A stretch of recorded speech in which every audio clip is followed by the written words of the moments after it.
Assalamualaikum warahmatullahi wabarakatuh. Perkenalkan, kami dari kelompok 4. Di sini kami akan menjelaskan dan juga mempresentasikan materi tentang konsep pengujian hipotesis yang beranggotakan saya, Yahya Fikri Saputra, dengan NIM 090 2022 1047. Saya Nur Maulid Diva Adinda dengan NIM 090202211038. Saya Salsabila dengan NIM 0901022117. Baik, untuk materi yang pertama kita masuk ke dalam definisi dari hipotesis. Hipotesis adalah pernyataan atau dugaan sementara yang memerlukan pembuktian dan diuji kebenarannya. Secara etimologis berasal dari dua kata, yaitu kata hipo yang berarti kurang dari dan tesis yang berarti pendapat. Adapun pengertian hipotesis menurut para ahli yaitu 1. Menurut Donald Airy, hipotesis adalah pernyataan sementara untuk memecahkan masalah dan juga menerangkan suatu gejala. Yang kedua, menurut Muhammad Nasir, hipotesis adalah jawaban sementara suatu masalah penelitian yang kebenarannya harus diuji secara empiris. Dan yang ketiga, menurut Sumadi Surya Brata, hipotesis adalah pernyataan mengenai keadaan parameter yang akan diuji melalui statistik sampel.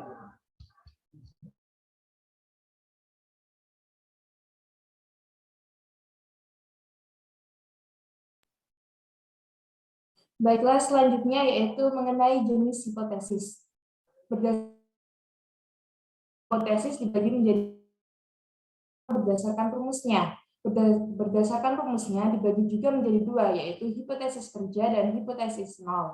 Adapun pengertian dari hipotesis kerja yaitu hipotesis sebenarnya, yang merupakan sintesis dari hasil kajian teoritis. Hipotesis kerja biasanya disingkat dengan H1 atau HA. Adapun pengertian dari hipotesis nol yaitu proposisi yang menyatakan hubungan yang definitif dan tepat di antara dua variabel atau dapat dikatakan sebagai lawan dari hipotesis kerja dan sering disebut dengan H0. Selanjutnya, berdasarkan proses pemerolehannya dibagi juga menjadi dua, yaitu hipotesis induktif dan hipotesis deduktif. Adapun pengertian dari hipotesis induktif yaitu hipotesis yang dirumuskan berdasarkan pengamatan untuk menghasilkan teori baru, biasanya digunakan pada penelitian kualitatif. Adapun pengertian dari hipotesis deduktif yaitu merupakan hipotesis yang dirumuskan berdasarkan teori ilmiah yang telah ada, biasanya digunakan pada penelitian kuantitatif.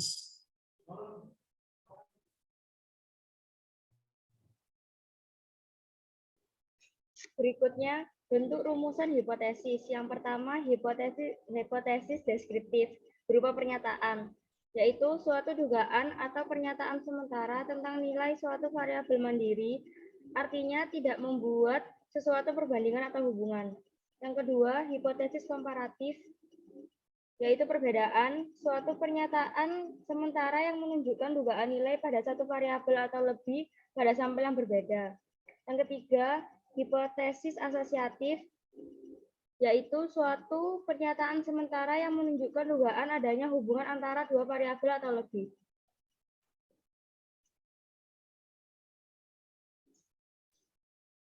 Tingkat signifikan.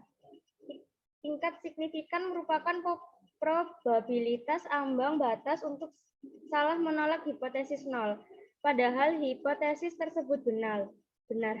Simbol alfa, tingkat kepercayaan 1 min alfa, besaran alfa pada umumnya yaitu 1%, 5%, dan 10%.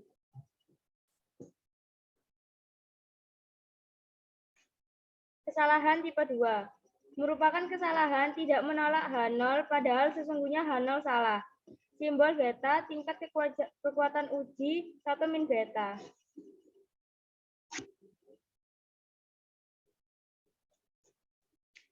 Tabel tingkat signifikan.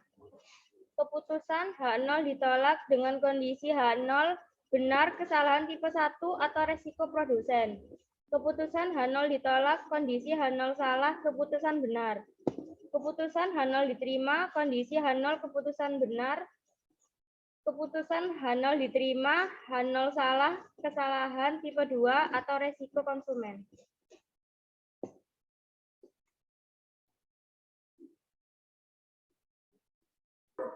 Baiklah, materi selanjutnya yaitu mengenai statistik uji. Adapun definisi dari statistik uji yaitu perhitungan untuk menentukan apakah ada cukup bukti menolak atau menerima suatu hipotesis. Adapun tujuan dari statistik uji yaitu untuk menentukan apakah variabel prediktor memiliki hubungan yang signifikan secara statistik dengan variabel hasil dan mencari perbedaan antar kelompok. Adapun beberapa jenis dari statistik uji yaitu Z-test, T-test, Mann-Whitney, Kruskal-Walsh, ANOVA, dan lain sebagainya. Statistik uji ini digunakan pada saat ketika ingin menguji suatu hipotesis dengan menggunakan data yang sudah kita kumpulkan.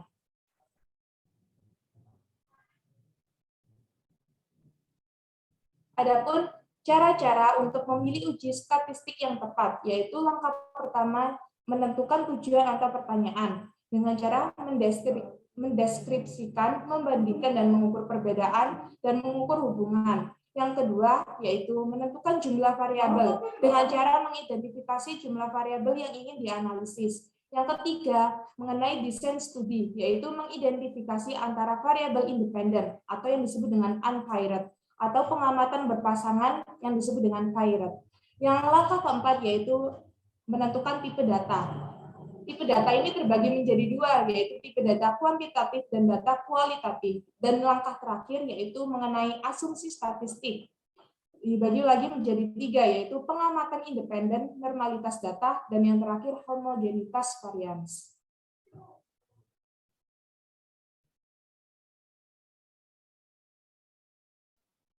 Adapun nilai probabilitas p-value diartikan sebagai besarnya peluang probabilitas yang diamati dari statistik uji. Nilai alfa adalah kesalahan maksimal yang ditentukan oleh peneliti, sedangkan p-value adalah nilai kesalahan yang didapat peneliti dari hasil perhitungan statistik atau hasil uji statistik. Adapun beberapa macam-macam dari p-value, yaitu yang pertama ada statistik uji Z dengan memiliki rumus yaitu X bar dikurangi mu dibagi sigma dibagi akar N. Yaitu yang kedua ada statistik uji F, yaitu dengan rumus sigma 1 kuadrat dibagi sigma 2 kuadrat.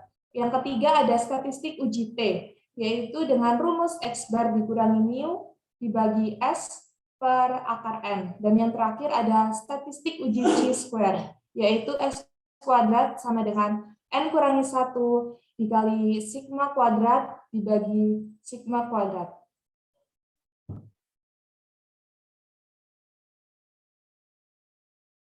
Yang keempat, daerah kritis.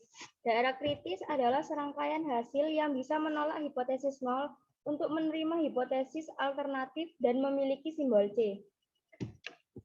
Daerah kritis satu arah yaitu tolak H0 jika Z hitung lebih besar Z alfa atau Z hitung lebih kecil negatif Z alfa atau p-value lebih kecil alfa. Tolak H0 jika T hitung lebih besar T alfa, N-1 atau T hitung lebih kecil negatif T alfa, N-1 atau p-value lebih kecil alfa. Tolak H0 jika F hitung lebih besar F alfa,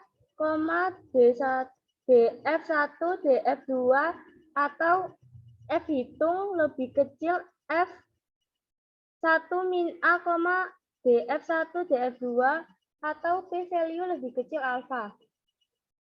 Tolak H0 jika X kuadrat hitung lebih besar X kuadrat alfa, N-1 atau X kuadrat hitung lebih kecil X kuadrat 1 min alfa, N-1 atau p-value lebih kecil alfa. Untuk Dan- yang dua arah, tolak 0 jika Z hitung lebih dari Z alfa per 2 atau Z hitung kurang dari min Z alfa per 2 atau P value kurang dari alfa. Tolak 0 jika T hitung lebih besar dari T alfa per 2 N-1 atau T hitung kurang dari negatif T alfa per 2 N-1 atau P value kurang dari alfa. Tolak 0 jika F hitung lebih besar dari F alfa per 2 df1 df2 atau F hitung kurang dari F1 min alfa per 2 df1 df2 atau P value kurang dari A.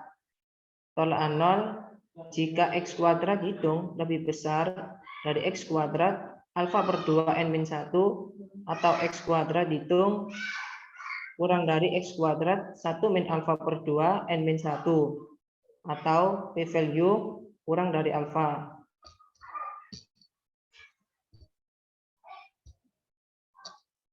Nah, setelah itu kita akan masuk ke soal dan juga pembahasan. Baiklah, ini adalah contoh soalnya. Perusahaan alat kesehatan mengembangkan jenis stetoskop yang diklaim mempunyai rata-rata kekuatan 8 kg dan simpangan baku 0,5 kg. Telah diketahui bahwa dengan sampel 50 stetoskop, rata-rata kekuatannya adalah 7,8 kg. Dengan taraf signifikasi sebesar 5%, ujilah hipotesis bahwa rata-rata populasinya itu tidak sama dengan 8 kg. Nah, untuk pembahasannya, pertama kita menuliskan apa yang diketahui di dalam soal, yaitu N atau jumlah sampelnya itu ada 50, terus tingkat signifikan atau alfanya itu 5%, simpangan bakunya 0,5, dan juga rata-ratanya. Yang pertama dilakukan adalah menentukan hipotesis. Hipotesis H0-nya itu titik 2 mu sama dengan 8 dan H1 titik 2 mu itu tidak sama dengan 8. Untuk tingkat signifikan atau alfa dengan 5% itu sama dengan 0,05. Dan perlu diketahui juga bahwa contoh soal tadi itu menggunakan uji dua arah.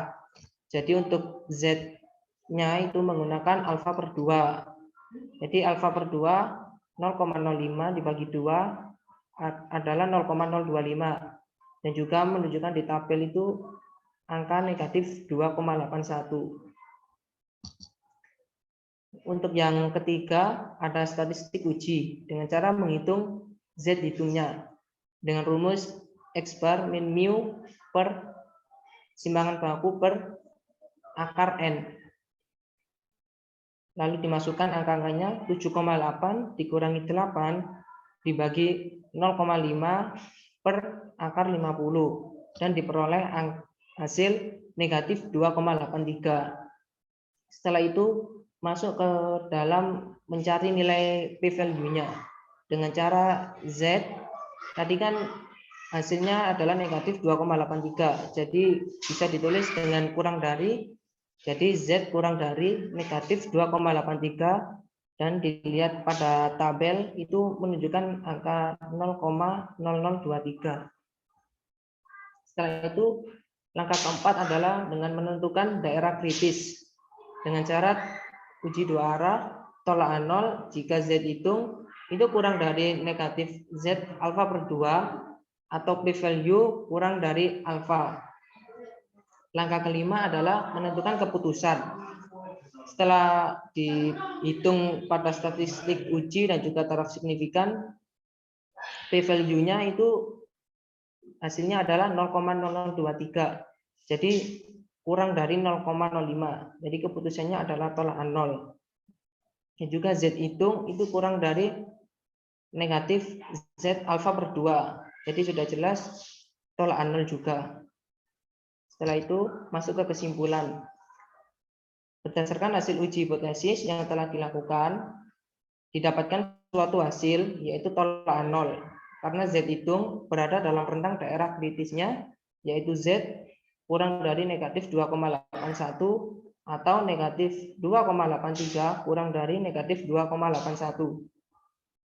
Sehingga kesimpulan yang dapat diambil adalah rata-rata populasi yang sebenarnya itu tidak sama dengan 8.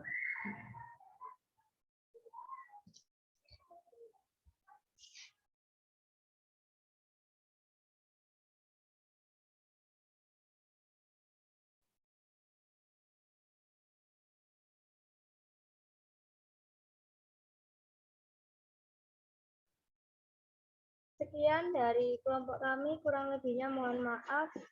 Terima kasih.